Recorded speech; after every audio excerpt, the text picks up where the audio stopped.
Softball finally sees some motion coming out of the transfer portal. Let's discuss it here on Ragin Rundown.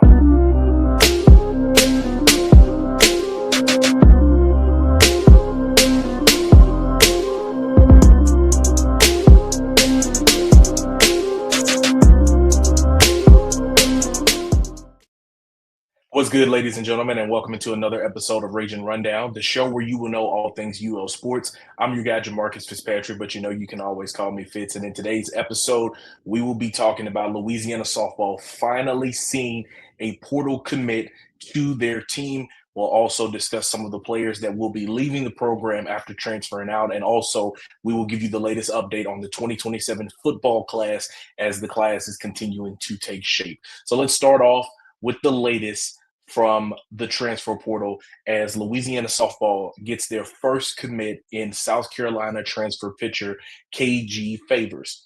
A little bit of a bio about her. She initially committed to South Carolina back in 2022, but then a coaching change happened. She decided to stay with the team despite the coaching change happening. She stayed there. Things didn't work out for her necessarily in her favor. So after that one season of being in South Carolina, she transferred she enters the transfer portal and now lands at Louisiana. But in high school, in her high school career in Alabama, she's an Orange Beach, Alabama native. Favors helped her team to win 3 state titles. And as a senior, she was 22-1 in the circle with 15 shutouts and a .77 ERA with 197 strikeouts. According to Perfect Game, she was the 18th ranked overall prospect in the entire 2025 signing class. So she was an elite pitcher coming out of high school, and now you have added that to your bullpen. In the one season that she had at South Carolina, she made 13 appearances in the circle. She had 3 starts for the Gamecocks in the 2026 campaign. She logged 6 scoreless appearances of softball pitched, including 3 SEC outings, including some SEC outings against Texas and Missouri. She will, according to the article from Kevin Foote at The Advocate, she will pitch and hit during fall ball. So we will potentially get a chance to see someone play in the circle and then come in and pinch hit or be a designated hitter. It just all depends on how hot her bat is and how she's able to work her way into the lineup. Based on what I have been told, ideally, they are not done, obviously, because they have more roster spots to fill. But ideally, they would like another pitcher, a catcher for depth, and a third baseman to add into the roster as well. So that's a little bit about what you're bringing in. And I think adding this type of pitcher, her ERA was like a 4.12. And I know a lot of people said, like, is that good? In comparison, I think she had 15 strikeouts to 15 walks. And, what I will say is, like, that is just a small bit of work. Like, you can't really judge a book by its not full body of work, so to speak, right? You had Bailey Mackles also on your roster, and I think her ERA was a little over 5. So you can't fully judge a pitcher off of just those small outings that she had. Now, as she comes in and she's going to work under pitching coach Kyle Brady, we saw how he was able to continue to pull great things out of Sage Hoover. And now if he's able to work with KG Favors and the company around them, there's no telling what she can develop into. So you bring in a player that has 3 years of eligibility remaining.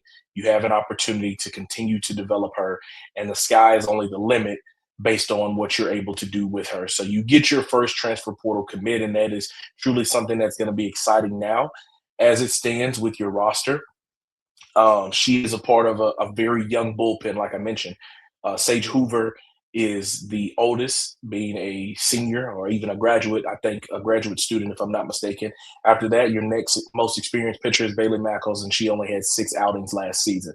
So KG Favors is going to come in. She's still going to be extremely young, but she's going to give you an opportunity to potentially develop into something, whether that is, a midweek starter or she becomes a part of your weekend rotation. It all depends on the rest of the players that you add in the mix. We'll talk about the full roster in just a bit, but I do want to get into the departures that have now left the program. As it stands, or as it will be, there are 5 players that are no longer with the Ragin Cajuns softball program. That is Lillian Soto, Julianne Tipton, Mickey Watts, Natalie Johnson, and as of Monday, the final day that the transfer portal was open and officially closed, Gabby Stutes, the former STM product, has entered the transfer portal as well. So you're losing 5 young ladies. Lillian Soto never really cracked the lineup as much as what many would have wanted to see. She had some, sparking moments where, she had some home runs and big swings throughout the season, but it just never materialized fully. So she will leave the program. Julianne Tipton had moments where she started for you, but ultimately could not fully build a level of consistency to remain in a good spot for the team. Mickey Watts and Natalie Johnson never really received playing time as they were true freshmen coming in. So they're going to move on and try to go and find a home to be able to play. And then Gabby Stutes is another player. She only appeared in 24 games this past season, and I want to say around 40-ish in her total career. In the 3 seasons that she was here in Lafayette, one of them being a redshirt freshman season. So things never really materialized for any of these players that are listed. We're wishing them all the best as they go and try to ultimately find a place that they can land, where they can play and flourish in their softball careers. So those are the 5 players that are no longer with the program. As it stands, what you have is 19 total players.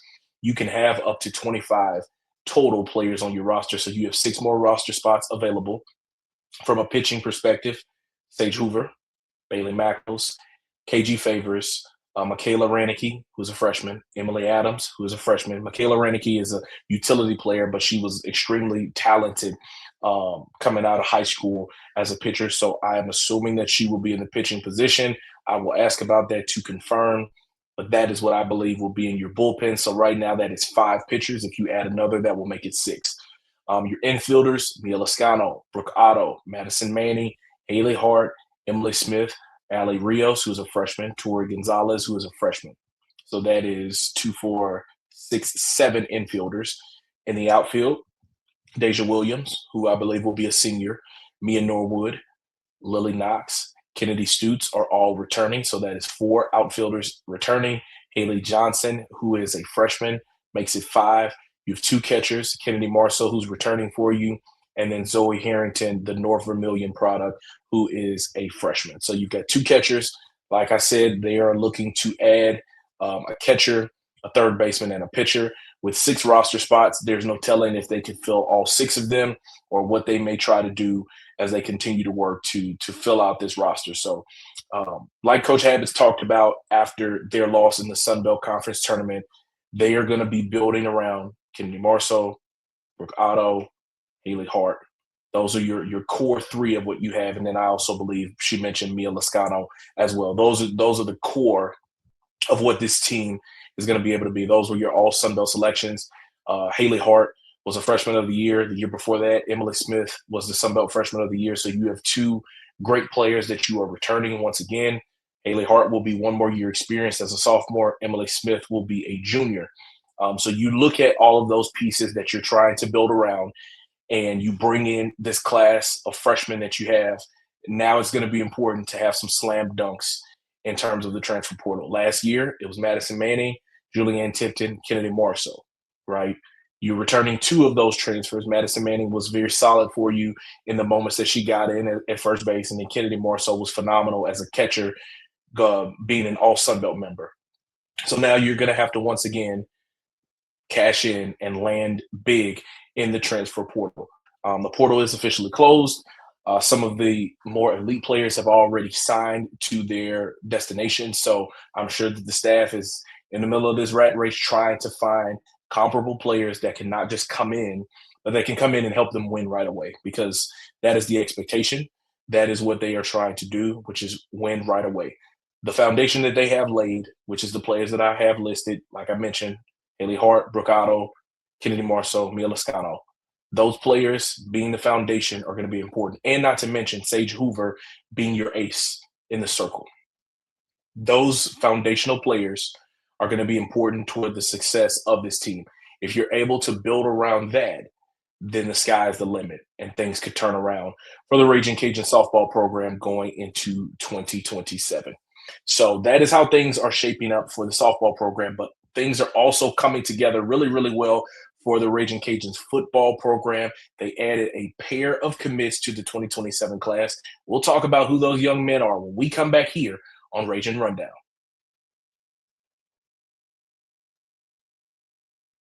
Hey guys, thank you so much for tuning into another episode of Ragin Rundown. We're going to get back into the action in just a second. But before we do, please do me a favor. If you're watching this on YouTube, please like the video, share it, and leave a comment down below. But most importantly, make sure you subscribe to the channel. If you're listening, please follow the podcast feed, rate the show, and leave us a review because that's going to help us get in front of more Ragin Cajun fans just like yourself. So before we went to break, we talked about how softball has added their first portal commit. And now we're shifting gears and talking about football as the 2027 recruiting class continues to come to fruition. The class is now up to 12 total players.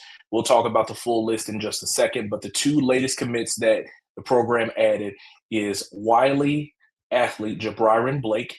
Wiley is in Texas, and then the other is offensive lineman Adarius Hines, who comes from Eastview in Texas as well. Both of those players were on official visits this past weekend.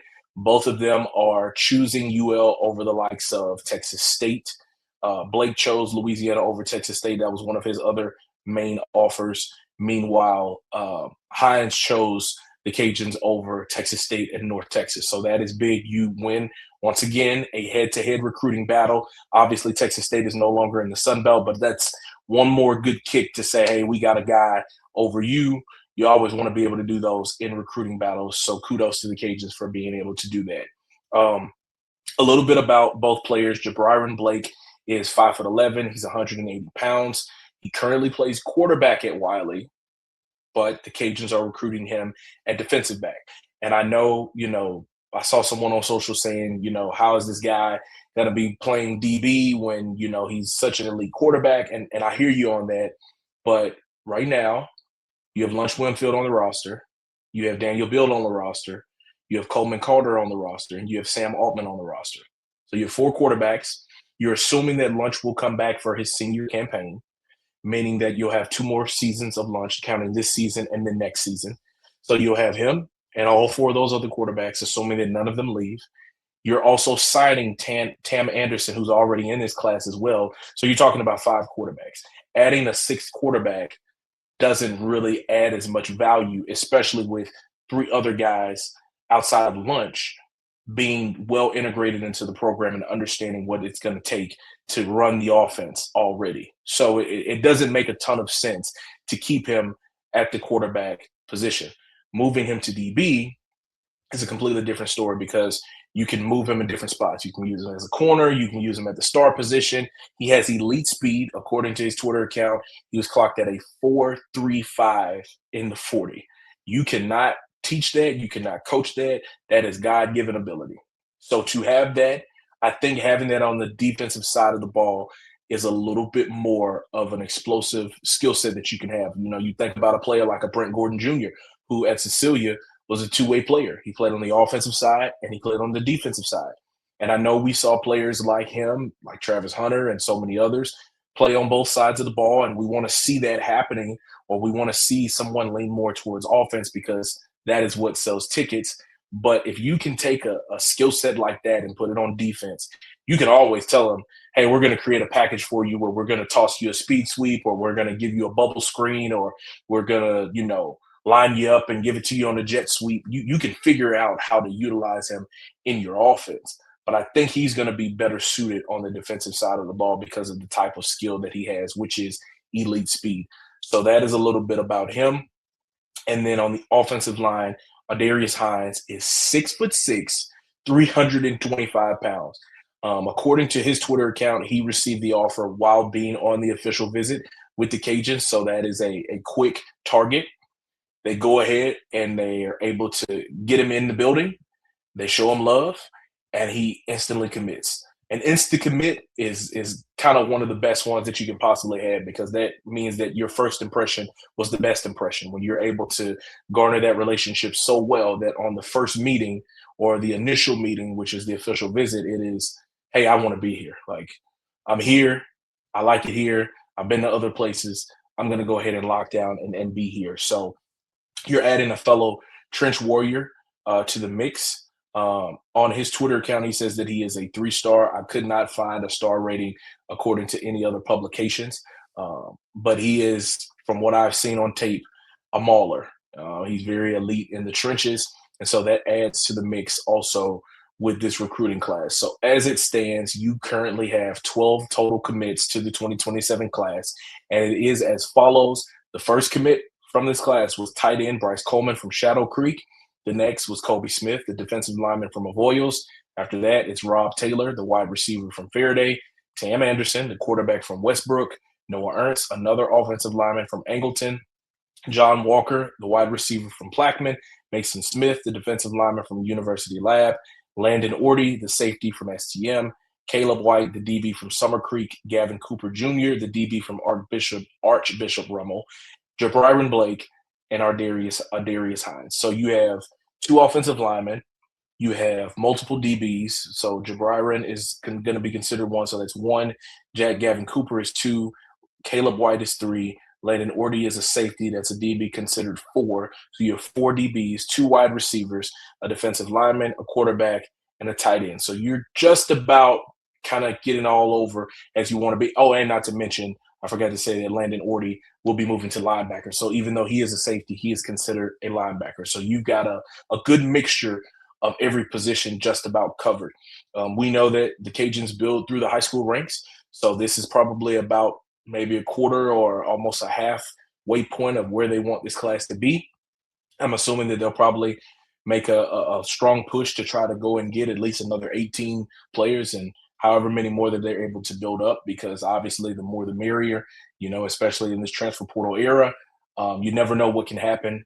In the previous seasons, the Cajuns have not lost a ton of players due to the portal because of the type of culture that they have. And I've said this multiple times, like, the wins may not be materializing in a lot of ways, but when you're able to keep the bulk of your roster, that goes to show that these guys are willing to fight and claw and scrap for the coaching staff and for each other because of the culture that they have built within that building. So if you can continue to build that through the high school ranks, you're naturally going to lose some players, but ultimately as you keep building and you build around the foundational pieces that you have, we talked about them before.